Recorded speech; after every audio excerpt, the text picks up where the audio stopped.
بسم اللہ الرحمن الرحیم۔ ہدایت اور رزق وغیرہ کے طالب کے لیے دعا کی فضیلت۔ بسم اللہ الرحمن الرحیم۔ قال اللہ تعالی فی القرآن المجید۔ بسم اللہ الرحمن الرحیم۔ فَإِذَا قُضِيَتِ الصَّلَاةُ فَانتَشِرُوا فِي الْأَرْضِ وَابْتَغُوا مِن فَضْلِ اللَّهِ۔ اللہ تعالیٰ نے فرمایا، پھر جب نماز ہو چکے تو زمین میں پھیل جاؤ اور اللہ کا فضل تلاش کرو۔ سورۃ الجمعہ آیت نمبر 10۔ ابو ذر رضی اللہ تعالی عنہ نبی کریم صلی اللہ علیہ وسلم سے بیان کرتے ہیں اور وہ اللہ تعالیٰ سے روایت کرتے ہیں کہ اللہ تبارک و تعالیٰ نے فرمایا، اے میرے بندوں، میں نے اپنے نفس پر ظلم کو حرام قرار دیا اور میں نے اسے تمہارے درمیان بھی حرام کر دیا ہے، بس تم ایک دوسرے پر ظلم مت کرو۔ اے میرے بندوں، تم سب گمراہ ہو مگر جس کو میں ہدایت دوں، بس مجھ سے ہدایت طلب کرو، میں تمہیں ہدایت دوں گا۔ اے میرے بندوں، تم سب بھوکے ہو سوائے اس کے کہ جس کو میں کھانا کھلاؤں، بس تم مجھ ہی سے کھانا طلب کرو، میں تمہیں کھلاؤں گا۔ اے میرے بندوں، تم سب ننگے ہو سوائے اس کے کہ جس کو میں لباس پہناؤں، بس تم مجھ ہی سے لباس طلب کرو، میں تمہیں لباس پہناؤں گا۔ اے میرے بندوں، تم رات دن گناہ کرتے ہو اور تمام گناہوں کو معاف کرتا ہوں، بس تم مجھ ہی سے معافی مانگو، میں تمہیں معاف کر دوں گا۔ اے میرے بندوں، تم میرے نقصان کو نہیں پہنچ سکتے کہ تم مجھے نقصان پہنچا سکو، اور تم میرے نفع کو نہیں پہنچ سکتے کہ تم مجھے نفع پہنچا سکو، یعنی تم مجھے نقصان یا نفع پہنچانے کی قدرت نہیں رکھتے۔ اے میرے بندوں، اگر تمہارے اول اور آخر، تمہارے انسان اور جن سب اس شخص کی طرح ہو جائیں جس کے دل میں تم میں سے سب سے زیادہ اللہ کا ڈر ہو، تو یہ بات میری سلطنت میں کوئی اضافہ نہیں کر سکتی۔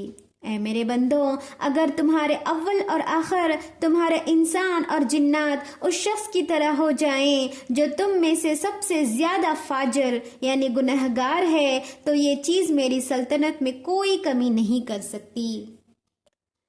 اے میرے بندوں، اگر تمہارے پہلے اور پچھلے انسان اور جن سب ایک کھلے میدان میں جمع ہو کر مجھ سے سوال کریں اور میں ہر ایک کو اس کے سوال کے مطابق عطا کروں، تو اس سے میرے خزانوں میں اتنی ہی کمی ہوگی جتنی کمی سوئی کو سمندر میں ڈال کر نکالنے سے سمندر کے پانی میں ہوتی ہے۔ اے میرے بندوں، یقیناً یہ تمہارے اعمال ہیں جن کو میں تمہارے لیے شمار کر رہا ہوں، پھر میں ان کا پورا پورا بدلہ دوں گا، بس جو بھلائی پائے وہ اللہ کی تعریف کرے اور جو اس کے علاوہ پائے بس وہ اپنے ہی نفس کو ملامت کرے۔ تخریج صحیح مسلم۔ مسلمانوں کے لیے ان کی غیر موجودگی میں دعا کرنے کی فضیلت۔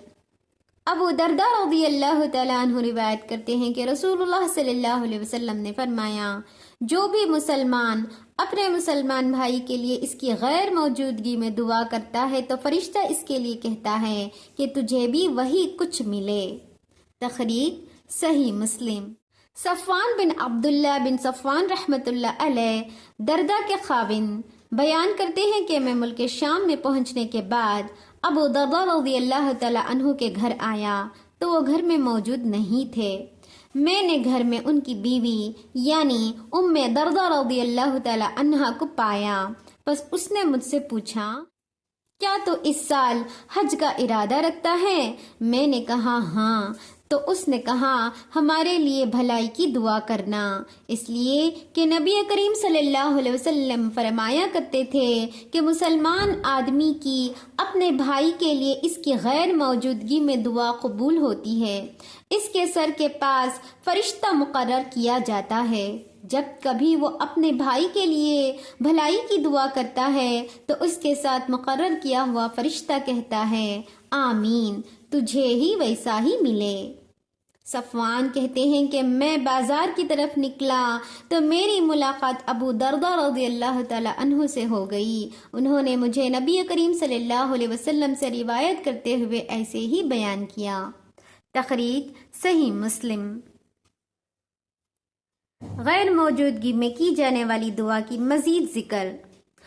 دردہ رضی اللہ تعالیٰ عنہ بیان کرتی ہیں کہ میرے آقا نے مجھے بیان کیا کہ انہوں نے رسول اللہ صلی اللہ علیہ وسلم کو فرماتے ہوئے سنا، جو شخص اپنے بھائی کے لیے اس کی غیر موجودگی میں دعا کرتا ہے تو اس کے ساتھ مقرر کیا ہوا فرشتہ کہتا ہے آمین، اور اللہ تجھے بھی اسی طرح دے۔ تخریج صحیح مسلم۔ جہنم یا قبر کے عذاب سے پناہ مانگنے کی فضیلت۔ عبداللہ رضی اللہ تعالیٰ عنہ بیان کرتے ہیں کہ نبی کریم صلی اللہ علیہ وسلم کی زوجہ محترمہ حبیبہ رضی اللہ تعالیٰ عنہ نے دعا کی، اے اللہ میرے خاوند رسول اللہ صلی اللہ علیہ وسلم میرے باپ ابو سفیان رضی اللہ تعالیٰ عنہ اور میرے بھائی امیر معاویہ رضی اللہ تعالیٰ عنہ کے ساتھ فائدہ دے، یعنی ان کو زندہ سلامت رکھ۔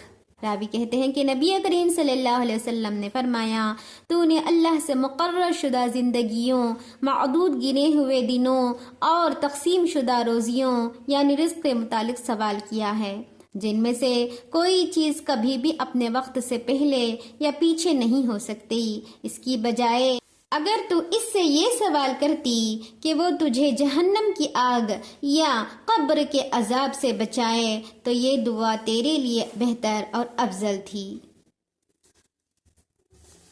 تخریج صحیح مسلم۔